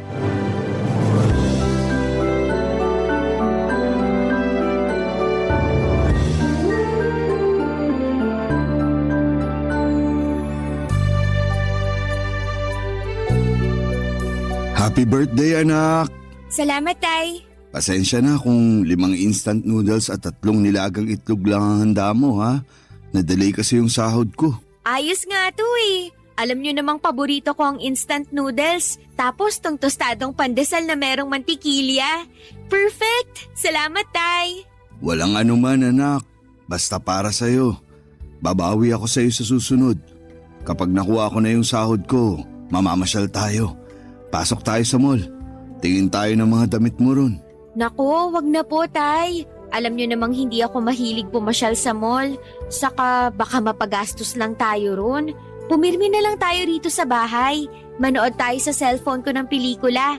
Magpapadownload ako riyan sa internet shop sa kabilang kanto. Para sana may magandang mangyari sa birthday mo. Debut mo pa naman. Dapat espesyal. Hindi pa ba espesyal tong birthday ko ngayon? Ang sarap ng pagkakaluto nyo ng instant noodles. Hindi nyo tinipid sa mantikilya tong pandesal. Ano pa bang mahihiling ko? Salamat sa pag-unawa, anak. Hayaan mo, babawi ako. Ako ang susunod na babawi sa inyo, Tay. Ang dami nyo nang ginawa para sa akin. Ako naman dapat. Hindi naman kita inuobliga, anak. Kung ano lang ang kaya mo, yun lang ang iabot mo sa akin. Pero hayaan mo ko bilang tatay mo na ibigay sa iyo ang lahat ng kailangan mo habang wala ka pang asawa at anak. Parang ayoko nang mag-asawa eh. Kasi mahihirapan yung mapapang-asawa ko na abutin yung mga ginawa nyo para sa akin. Mag-asawa ka pa rin. Pagod na akong alagaan ka eh. Gusto na kitang ipamigay. Biro lang anak. Ikaw na lang kaya ang ipamigay ko kay Aling Petra. Ang tagal ka ng type nun. Pansinin mo naman daw para may libre na tayong kutsinta sa umaga. Nirareto mo na naman ako sa kanya. Tigilan na nga natin yung karereto sa iba. Ganito na lang. Ano bang hiling mo ngayong kaarawan mo? Bukod sa ligawan mo si Aling Petra, Seryoso na anak.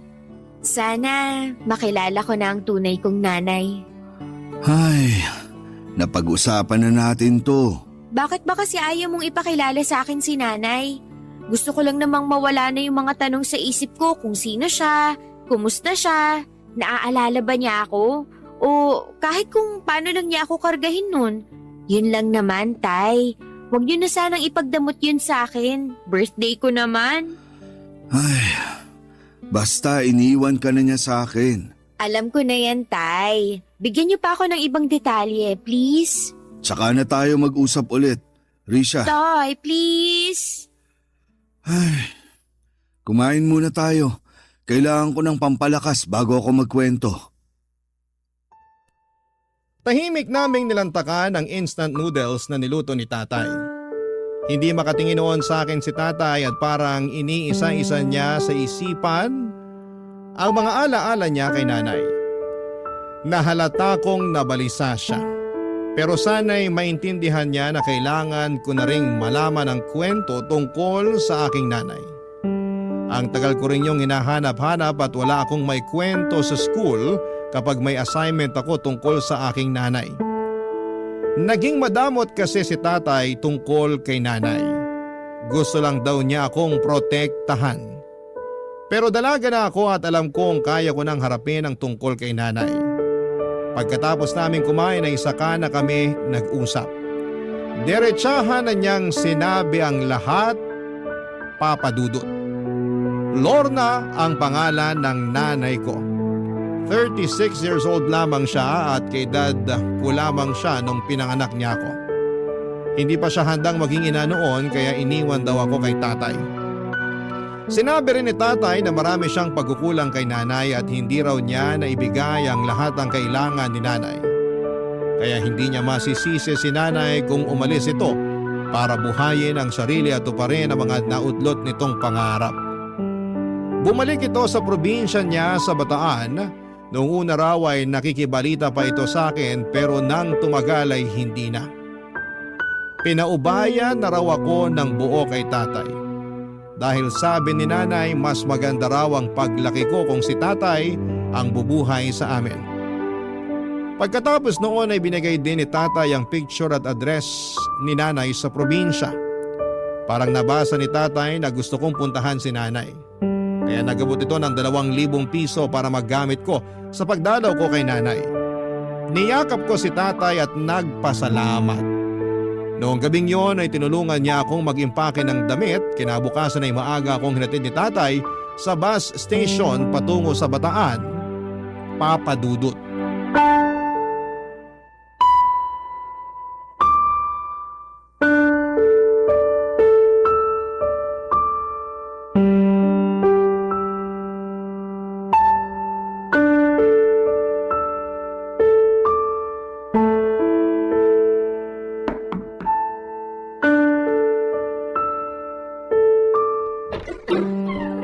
Magandang araw po. Kayo po ba si Lorna? Ako nga. Sino ka? Ako po si Risha. Ikaw ang... Ako ang anak niyo. Paano? Birthday ko po kahapon. Ang tinatanong ko, paano mong nalaman kung sino ko? At paano mo nalaman ang bahay ko? Kay tatay po. Bakit hindi tumupad sa usapan ng magaling mong tatay? Po? Ang usapan namin, kakalimutan nyo na ako mag-ama. Bakit nandito ka? Kasi gusto ko po kayong makilala. Alam mo naman pala ang pangalan ko. Pero bakit kailangan mo pampuntahan ako rito sa Bataan? Kasi gusto ko lang pong kumustahin kayo. Ayos naman ako. Bakit may dala kang maleta? Kasi po, bala ko po sanang kung pwede lang po. Huwag mong sabihin pinapatapon ka rito ng tatay mo. Hindi pwede. Anong ipambubuhay ko sa'yo? Hindi naman po ganun. Magbabakasyon lang po sana kasama niyo. Kahit magbabakasyon ka lang dito, hindi pa rin kita kayang asikasuhin. Kaya ko naman na po ang sarili ko. Dalaga na po ako. 18 na po ako kahapon lang. Akala ko 15 ka pa lang. Ay, binobola niyo naman po ako. Hindi kita binubola. Nakalimutan ko na kasi kung kailan kita pinanganak. Ang tagal na kasi nung huli kita nakita. Kaya nga po magandang pagkakataon to para makapag-bond tayong dalawa. Kilalanin po natin ang isa't isa. Bumawi tayo sa mga nawalang taon natin. Hindi ko naman kailangan bumawi sa'yo. Kasi tanggap ko naman binalato na kita sa tatay mo. Kahit po siguro para sa akin na lang. Regalo niyo na po sa birthday ko na makasama kayo. Tapos na birthday mo, di ba? Kahit ilang araw lang po ako rito. Maaasahan niyo naman ako sa gawaing bahay. Talaga? Opo, magaling ako magluto. Yan ang kailangan ko, marunong magluto. Sawa na ako sa kakabili ng ulam sa karinderya. Paglalaba, maaasahan ba kita? Opo naman po. Okay, sige. Pumasok ka na. Sa sofa ka matulog, ha? Baka naman mamaya umasa ka pang makatabi ako. Hindi naman po. Okay na ako kahit saan, kahit sa sahig pa. Sakto pa lang pagdating mo. Kasi kailangan ko na maglilinis ng sahig. Pwede ka bang magwalis muna at mag-mop bago ka magbihis? Ang lagkit na kasi ng sahig ko eh. Opo, kayang-kaya ko yan. Saan ko po ba kukunin yung walis at basahan nyo? Nakita ko ang pagsilay ng ngiti sa labi ni Nanay Papa Dudut. Tinuro niya kung saan nakalagay ang walis at basahan. Pagkatapos noon ay nagmadali na akong linisan ang sahig niya. Ang dumi ng sahig, malagkit nga. Mukhang may natapong masabaw na ulam at bahagya lang napunasan. Hanggang sa makalikom na ng dumi at alikabok. Pero mabuti na lamang at naturuan ako ni tatay sa paglilinis. Mabilis kong napakinis ang sahig at natuwa si nanay, natuwa rin ako. Pagkatapos noon ay nagpasama siya sa akin para bumili ng mga iluluto ko raw na gabihan namin. Nagpapaluto siya ng adobong manok. Siyempre nagpabibo naman ako. Kaya after naming mamalengke, ginalingan ko sa pagluluto. Inaabangan ko talaga para purihin ako ni nanay sa bawat gagawin kong pabor sa kanya. Hindi masyadong natuwa si nanay sa niluto kong adobo. Masyado raw maalat. Para raw tinipid ko sa suka. Sinabi ko sa kanya na aayusin ko na lamang pero nagalit siya. Sayang lang daw ang oras. Hindi niya inubos ang niluto ko at nagpabili siya sa akin ng barbecue sa kanto. Agad ako nagmadali para bumili kaya lang ay naubusan na ng barbecue. Naghanap pa ako kung saan-saan at hindi ako pwedeng umuwi ng walang dalang barbecue sa kamay ko. Kabado na ako noon dahil wala akong mahanap. Naligaw pa ako dahil hindi naman ako taga roon. Pagka-uwi ko ay mas lalong nagalit si nanay dahil wala akong dala. Nahiya ako noon dahil feeling ko ay mali ako. Sinabi ko sa kanya na babawi na lamang ako sa susunod. Agad niyang inutos sa akin na ibabad na lang daw ang mga labahan niya para mabilis na makusot kinabukasan. Agad ko namang sununod sa pag-asang matutuwa na siyang muli sa akin, Papa Dudut. Barangay Love Stories. Barangay Love Stories. Kinabukasan ay maaga akong nagising para ipaglaban na si nanay. Habang si nanay naman ay nakaupo sa sala at nagvi-videoke gamit ang cellphone niya. Rinig ko ang masayang tawa niya kahit papaano ay masaya na rin po ako. Nagmadali akong tapusin ang labahan para lamang makabanding si nanay. Excited na akong makakwentuhan siya. Kaya lang pagkatapos kong maglaba ay natusan naman niya akong ayusin ang lasa ng adobong niluto ko noong gabi. Agad ko naman yung ginawa, Papa Dudut. Naayos ko naman at nananghalian na kami. Natuwa siya dahil masarap na ang adobo. Natuwa rin ako dahil napasaya ko naman siya. Noong time na akala ko ay pwede ko na siyang makakwentuhan ay bigla siyang umalis para puntahan daw ang mga barkada niya. Maiwan daw ako sa bahay para maglinis. Wala naman akong nagawa, Papa Dudut. Sa mga sumunod na araw ay ganon din ang nangyari. Naging parang kasambahay niya ako. Hindi ko pa siya nakakakwentuhan kahit sa almusal. Lagi kasi siyang nakatutok sa kanyang cellphone at ilang araw lang dapat ako roon. Pero natagalan dahil hindi ko pa siya nakakausap ng maayos. Yun lang naman ang habol ko. Makabuo ng koneksyon sa nanay ko. Pero parang iniiwasan niya yon habang inilalapit sa akin ang ibang obligasyon, Papa Dudut.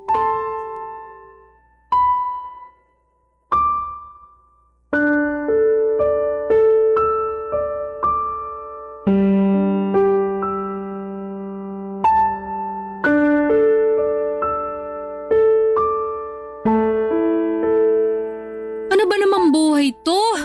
Ay nako, Nay, okay lang po kayo? malamang hindi.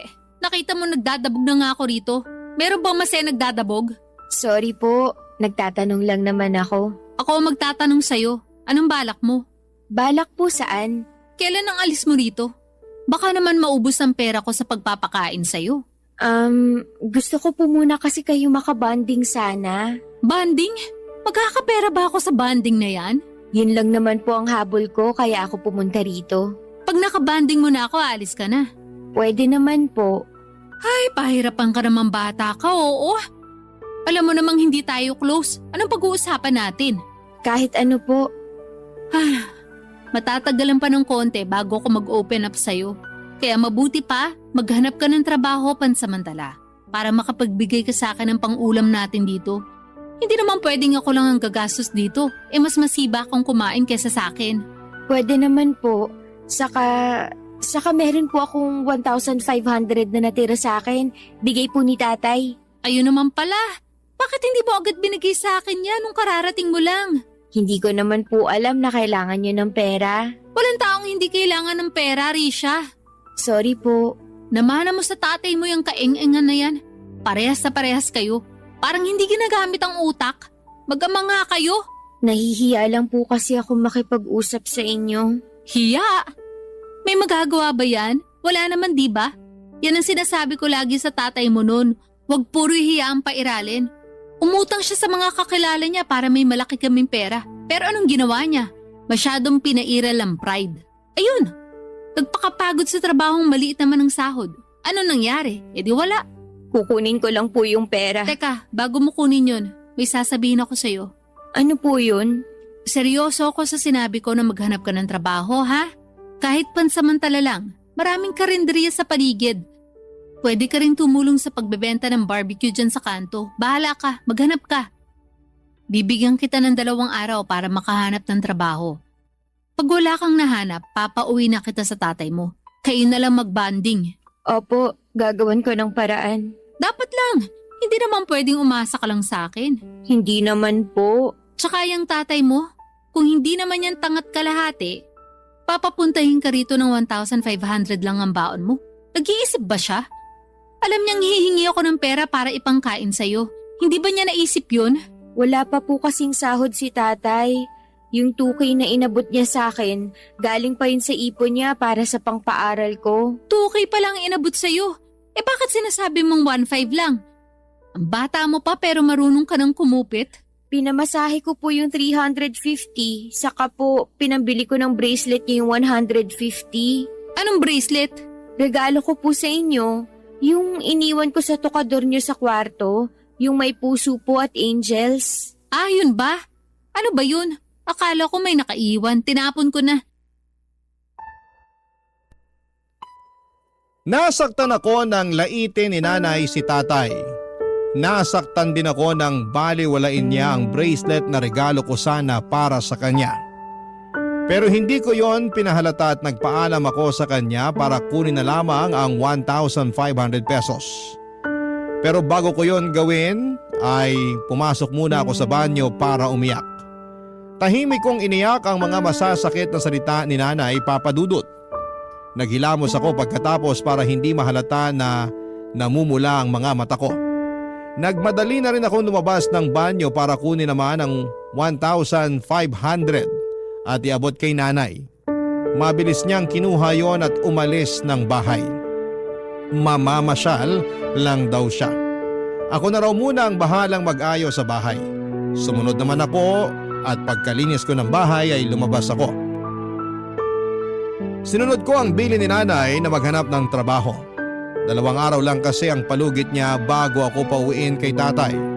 Halos makaawa na ako sa kantin sa isang elementary school para magtrabaho roon pansamantala. Pinayagan naman nila ako pero sobrang baba ng sahod. Kinagat ko pa rin kesa naman sa wala. Nagsimula na ako magtrabaho roon kinabukasan. Arawan naman ang sahod kaya naiuwi ko kaagad kay nanay ang pinagpagurang ko. Pero hindi pa rin siya masaya, Papa Dudut. Lagi siyang nakasimangot tuwing inaabot ko ng buo ang 250 pesos na sahod ko kada araw. Nung una'y nagdadabog lang siya pero noong tumagal ay hindi na niya nakayanan pa. Sinabi na niya sa akin ang sama ng loob niya sa liit ng sahod ko, Papa Dudut.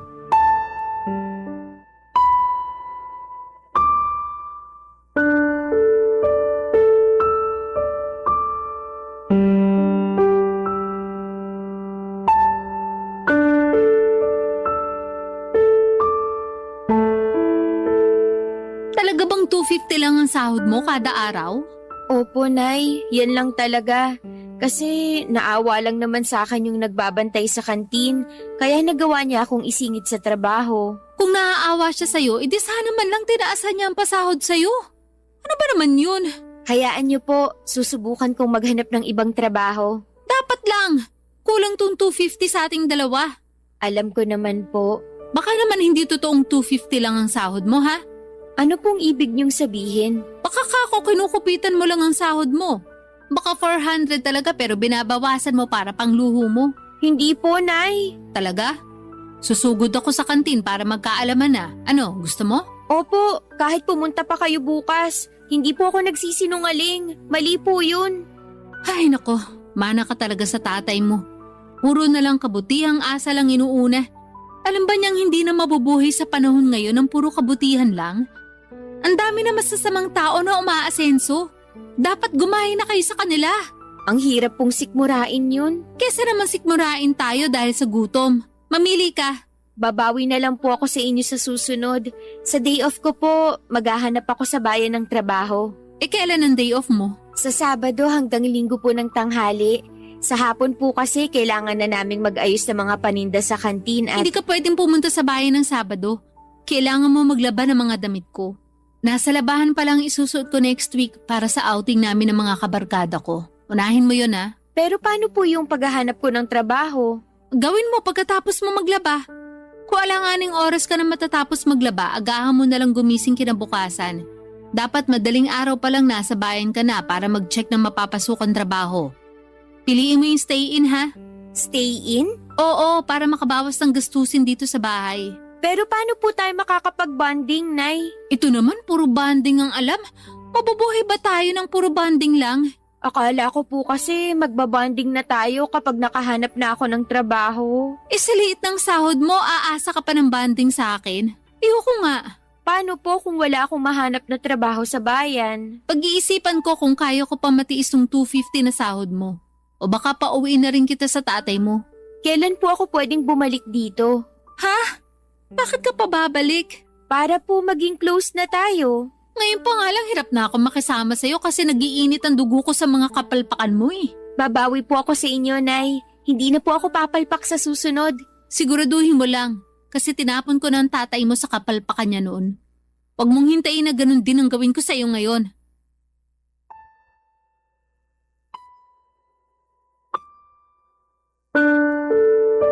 Papadudot pinandilatan niya ako ng mata para ipakitang hindi siya natutuwa sa akin at kay tatay. Paniniguro rin niya yon para bilisan ko ang paghahanap ng trabaho. Yon ang naging bonding naming mag-ina, puro pagbabanta. Aaminin kong napapansin ko na at hindi na ako natutuwa sa inaasal ni nanay sa akin. Ni minsan ay hindi ko naramdaman na mahal niya ako.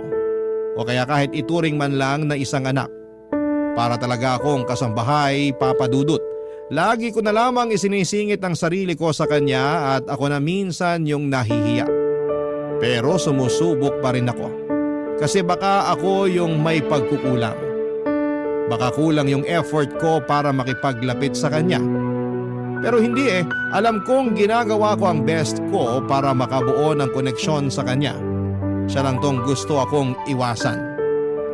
Siguro kasi hindi pa rin niya magawang mapatawad si tatay sa kung anumang nangyari sa nakaraan nila. Hindi pa rin buo sa akin at malinaw ang totoong dahilan ng hiwalayan nila noon. Kahit si tatay ay hindi maibigay ng diretsyo ang lahat ng detalye. Hindi ko naman na siya pinilit noon dahil baka umatras pa ito sa payagan akong makilala si nanay. Kaya nga gusto kong makibanding kay nanay para itanong na sa kanya ang lahat. Iniisip ko kasi na baka yun lang ang kailangan ko para matahimik na rin po ako. Kailangan ko lang ng closure sa naging hiwalayan nilang dalawa. Baka kapag naging malinaw sa akin ang lahat ay hindi ko nahahanap-hanapin pa ang pagkalinga ni nanay. Baka makontento na lamang ako sa pagmamahal at pag-aalaga ni tatay. Kaya naman pinagsikapan kong kunin ang loob ni nanay habang nasa poder niya ako. Baka yun na ang sagot sa lahat ng tanong ko mula noong bata pa lamang ako. Papa Dudut. Barangay Love Stories. Barangay Love Stories. Sa ilang linggong pag-stay ko sa bahay ni nanay ay may mga nalaman na rin naman ako sa kanya. Nalaman ko na nagtatrabaho siya bilang announcer sa isang bingguhan sa mga perya. Sideline din niya ang pagbebenta ng rejuvenating cream. Ang alam ko ay sapat naman ang kita niya roon lalo na sa perya. Marami namang nagbibigay sa kanya ng tip lalo na kapag natipuhan siya ng mga naglalaro. Nalaman ko yon nang minsang nag-uwi siya ng lalaki sa bahay. Nanalo ang lalaking yon sa bingo at malaki ang binalato kay nanay. Kaya good mood noon si nanay dahil malaki ang nahawakan nitong pera. Hindi niya pinagdiskitahan ang sahod ko. Ilang lalaki ang inuuwi niya noon sa bahay lalo kapag blackout bingo sa peryahan kung saan siya naka-assign. Inaasahan ko na yon palagi at minsan natatakot na rin ako at hindi makatulog ng maayos sa gabi. Lalo kapag iba ang tingin sa akin ng lalaking inuuwi niya. Hindi ko lang masabi dahil baka mabaliktad ako. Malaking adjustment ang ginawa ko sa pagpasok ko sa mundo ng nanay ko. Pero si nanay hindi niya magawa yon para sa akin. Napansin ko na puro ako na lamang lagi ang nagbibigay pero tinitiis ko. Kasi baka kapag napansin na ni nanay na puro magaganda ang nagagawa ko para sa kanya ay baka mahalin na niya ako. Baka pansinin na niya ako. Kaya nagpursige pa rin ako para kunin ang loob ni nanay. Triple ang galing na ipinakita ko sa paglilinis ng bahay para wala itong maipintas sa akin. Sinisigurado kong kada uwi niya ay kampante siya at magbubuhay reyna na lamang. Lahat ng hirap ay binaliwala ni nanay Papa Dudut. Lahat ng hirap kong yon, hindi ko pinapaalam kay tatay Papa Dudut.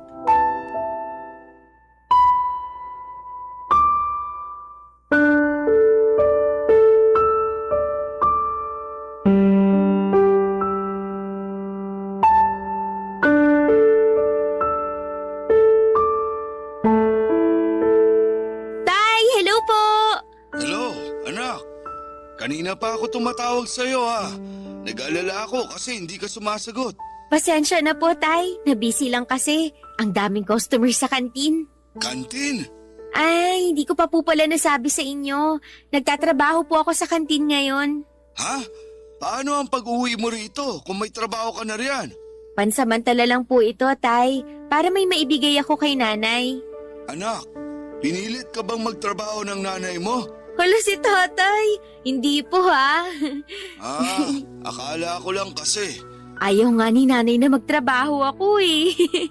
Nahihiya siya kasi gusto niya siyang bumuhay sa akin dito.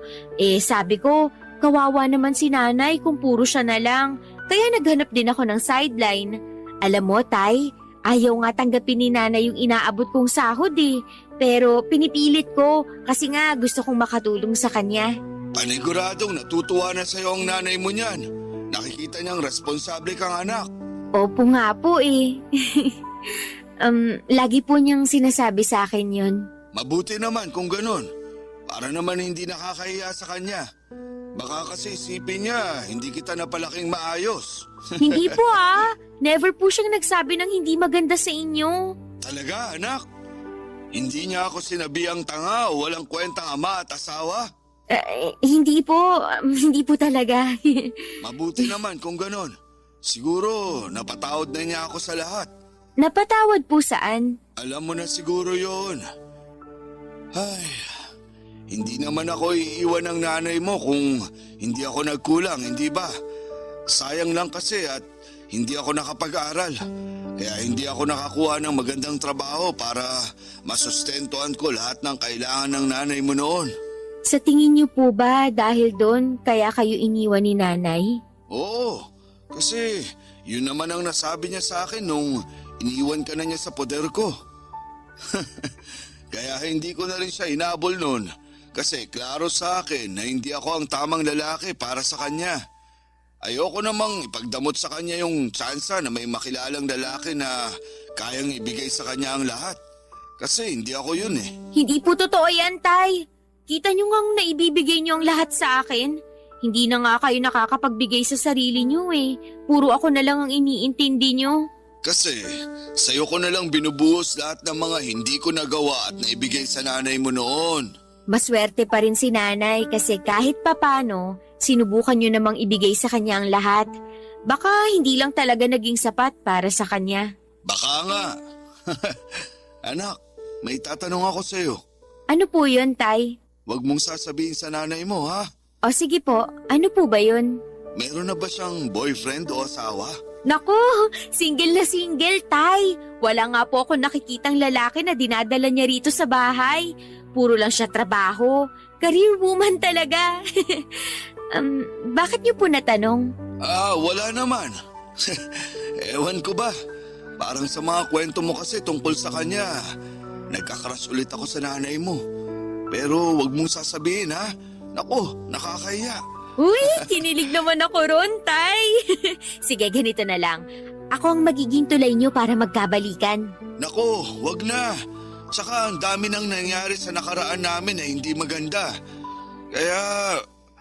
Pero sa tingin mo may pag-asa pa kaya ako sa nanay mo?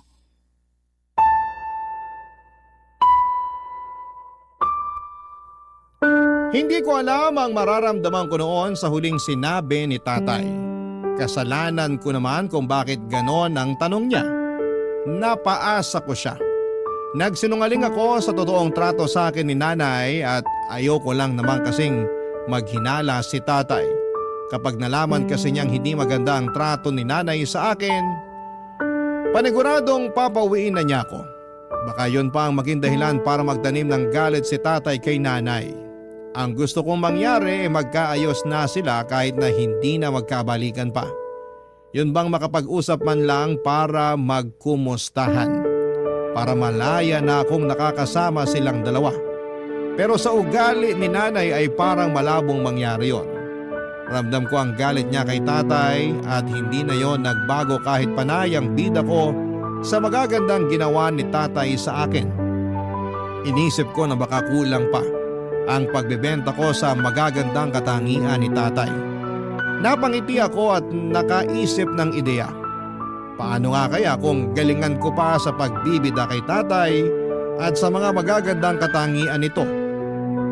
Na-imagine ko kapag lumambot na ang puso ni nanay kapag bentang-benta na sa kanya ang mga magagandang ugali ni tatay ay pwede kaya silang magkabalikang dalawa. Kasi nung puro ako papuri sa ugali ni nanay kay tatay bigla naging masigla si tatay sa pagtatanong tungkol kay nanay. Bigla parang nagkagusto ulit ito kay nanay.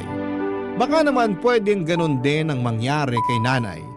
Pwede kayang magkaroon ng second chance sa pagmamahala ng mga magulang ko.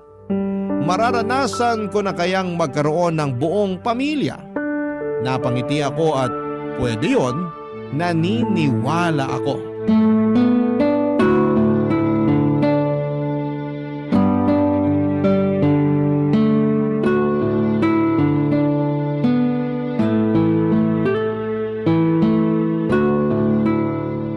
Risha, Nay? marunong ka namang mag-pedicure, di ba? Opo, Nay. lumapit ka rito. I-pedicure mo pa ako. Hindi ako makayuko ng maayos eh. Sumasakit na naman ang likod ko. Sige po. Kumusta ang tatay mo? Ay, si tatay po. Ayun, sobrang gwapo pa rin. Ha? Kinukumusta ko ang kalagayan ng tatay mo, hindi ang itsura niya. Kailan pa naging gwapo ang tatay mo? Kung hindi naman po gwapo si tatay para sa inyo, bakit niyo ako nabuo? Gusto mo malaman? Opo, gusto kong malaman yung naging love story niyo. Hindi nga love story ang nangyari sa amin, no? Horror. Po? Yung kaibigan naman niya ang gusto ko eh. Kaso hindi ako pinapansin. Kaya nagpainom ako. Inimbitahan ko silang dalawa ng tatay mo para pumahig lang yung kaibigan niya na sumama. Sinubukan kong lasingin yung kaibigan ng tatay mo pero hindi umepek. Kaming dalawa ng tatay mo ang nalasing at yun na. Nabuntis na po kayo nun? Oo. Yan ba ang love story na inaasahan mo? Akala ko kasi magkarelasyon na kayo nung nabuo niyo ako. Yak! Bakit ko naman papatulan ng tatay mo? Nakita mo naman ang itsura niya, di ba? Tapos hindi pa nakapag-aral. Pangit pa ng trabaho. Bakit ako magtitiis dun? Pasalamat siya wala akong ibang mapuntahan kaya nagtiis ako makisama sa kanya hanggang mailabas kita. Pero wala eh. Ayoko talaga. Nakakasuka makisama sa kanya. Alam po ba to ni tatay? Una pa lang naman alam niya na hindi ko siya gusto. Siya tong patay na patay sa akin.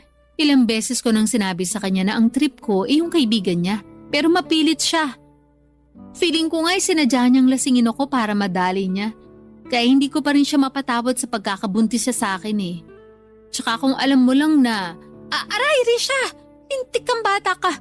Balak mo bang putulin ang mga daliri ko sa paa? Tulad ng ginawa ko sa tatay mo ha?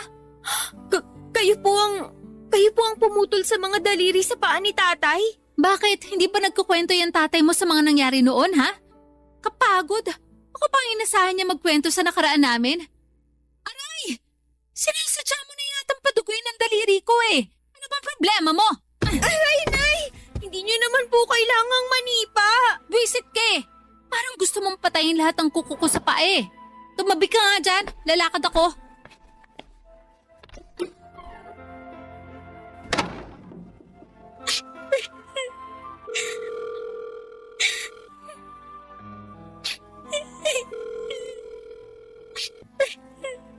Anak, napatawag ka.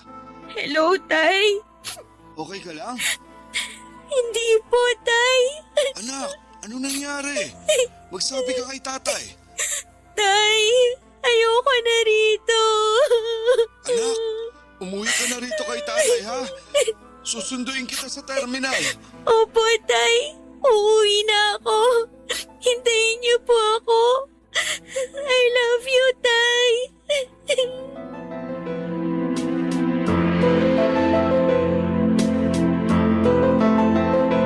Halos malunod ako sa iyak at sama ng loob. Hindi ako makapaniwala sa mga nalaman ko na ibinunyag ni nanay. Yun ang huling chance ang ibinigay ko kay nanay at hindi ko na kaya. Hindi ko maintindihan kung bakit ganon kasama ang turing niya sa akin. Pero naiintindihan ko na ang lahat. Pati ang nakaraan nilang dalawa ni tatay at kung bakit hindi sila nagkatuluyang dalawa.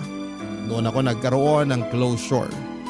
Mabilis kong kinuha lahat ng mga gamit ko at umalis ng bahay ni nanay. Hindi na ako nagpaalam pa sa kanya. Nagmadali ako nagpunta sa terminal at mabuti na lamang at meron pa akong natirang 400 pesos para pamasahe pa uwi kay tatay. At makalipas ang ilang oras, nadatnang ko na si tatay na nag-aabang sa akin sa terminal. Nagmadali akong pinuntahan siya at niyakap. Hindi na ako aalis pa sa piling ni tatay at hindi ko napipiliin na hanapin ang mga sagot sa mga katanungan sa aking nakaraan. Si nanay na mismo ang nagbigay ng madilim na kasagutan sa lahat ng iyon. Tinanggap ko yon para mas madali na siyang talikuran. Oo at nanay ko siya. Pero hindi siya naging ina sa akin. At mula noon ay tuluyan ko nang sinarado ang libro ko sa kanya. Tapos na ang role niya sa buhay ko. Salamat na lamang sa kanya dahil nagkaroon ako ng chance na maging ama si tatay na naging ama at ina ko. Bakit pa ba ako maghahanap ng pagkalinga ng isang ina? kung mismong si tatay na ang bumubuo noon para sa akin, hindi ba? Maraming salamat po sa pagbasa ng aking liham.